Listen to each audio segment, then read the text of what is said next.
श्री सद्गुरु महाराज की जय। प्रातः स्मरणीय अनंत श्री घोषित परमाराध्य संत सद्गुरु महर्षि मिहि परमहंस जी महाराज का प्रवचन। कोशिश करो तो ईश्वर मदद करेंगे।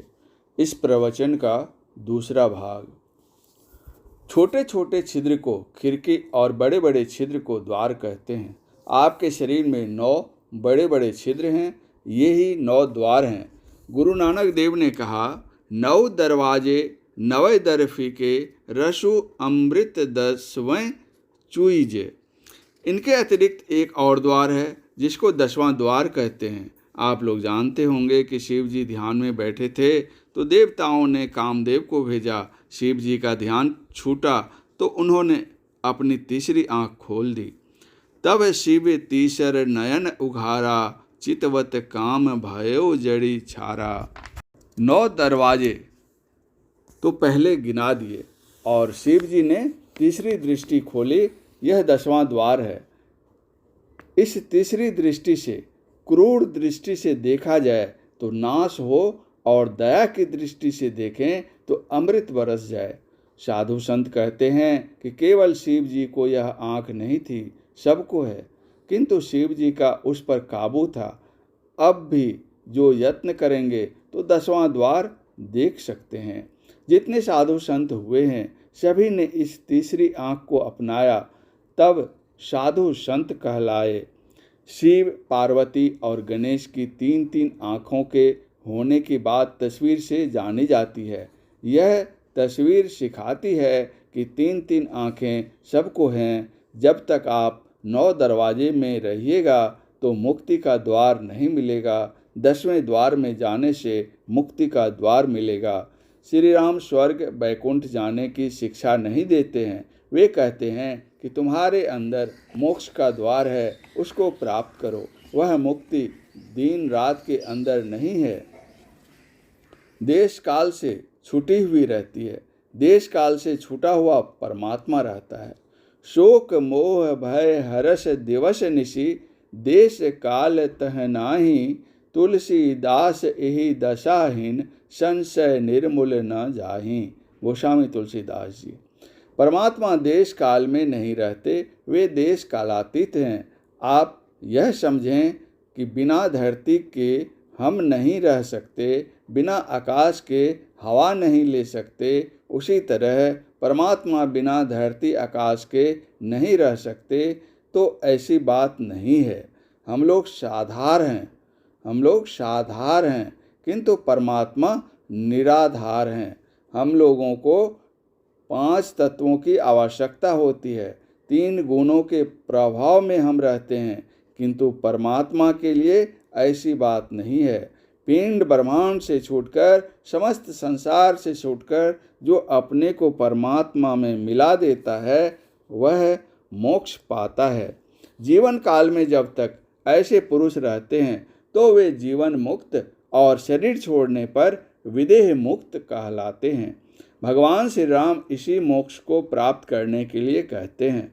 स्वर्ग में जाओ तो वहाँ भी दुख नहीं छूटता। ऊंच नीच पद स्वर्ग में भी होते हैं। ब्रह्मा के धाम में भी अपना कर्म फल भोगना पड़ता है। राजा श्वेत अपने पुण्य कर्म के कारण ब्रह्मलोक गए। अतिथि सत्कार नहीं करने के कारण उनको वहाँ भूख प्यास सताती थी। ब्रह्मा ने उनको अपने मृत शरीर का मांस खाने की आज्ञा दी। यह कथा बतलाती है कि ब्रह्मलोक जाने पर भी कर्मफल पीछा नहीं छोड़ता, भोगना पड़ता है। ऐसे ही जितने लोकांतर हैं सब में यह बात है। बैकुंठ से ही जय विजय गिरे थे। नारद जी मोह लेकर बैकुंठ गए, किंतु वहाँ उनका मोह और बढ़ गया। इसीलिए श्री राम का यह ख्याल नहीं हुआ कि प्रजा किसी लोकांतर में जाकर रहे, बल्कि मोक्ष को प्राप्त करे। इसके लिए शिक्षा दी। उन्होंने कहा, यही तन कर फल विषय न भाई, स्वर्गो स्वल्प अंत दुखदाई। विषय 5 हैं: रूप, रस, गंध, स्पर्श और शब्द। आँख, जिह्वा, नाक, त्वचा और कान, इन पांचों ज्ञान इंद्रियों से जो जानते हैं वे हैं विषय। मन इन्हीं पांचों विषयों को जानता है। श्री राम कहते हैं कि मनुष्य शरीर के अतिरिक्त जिस जिस शरीर में तुम थे तब तुमको इन पंच विषयों से छूटने का ज्ञान नहीं था। अब मनुष्य शरीर में आए हो, अब तुम पांचों विषयों से ऊपर हो जाओ। यह मनुष्य देह का कर्तव्य है। स्वर्ग के लिए कहा कि स्वर्ग में स्वल्प सुख है और अंत में दुख है। उस स्वर्ग का सुख भी थोड़ा है। मनुष्य शरीर पाकर जो विषयों में मन लगाता है उसके लिए कहा कि अमृत के बदले में वह विष लेता है। 9 द्वारों में विष है और 10वें द्वार में अमृत है। उसे कभी कोई अच्छा नहीं कह सकता जो कर्जनी घुंघची को ले ले और पारसमणि को फेंक दे। मनुष्य शरीर पाकर जो विषयों में मन लगाता है उसको बहुत हानि होती है। 4 खानियों में 84 लाख योनियां हैं। अंडज, पिंडज, उष्मज और अंकुरज, अस्थावर, ये 4 खानियां हैं। यह अविनाशी जीव 84 लाख योनियों में काल, कर्म, स्वभाव और गुण के घेरे में घूमता रहता है। कभी दया करके इस जीव को परमात्मा मनुष्य का शरीर दे देते हैं। यह शरीर संसार सागर को पार करने के लिए नाव है। नाव के लिए अनुकूल पवन होना चाहिए। नाव पूरब की ओर जाए और पूर्वैया हवा लगे तो पश्चिम की ओर जाने में सरल होगा। विषय के प्रवाह में हम लोग बह रहे हैं। परमात्मा की कृपा रूपी अनुकूल वायु है कि उस विषय की ओर से फेरती है। इस नाव के लिए मल्लाह सद्गुरु हैं।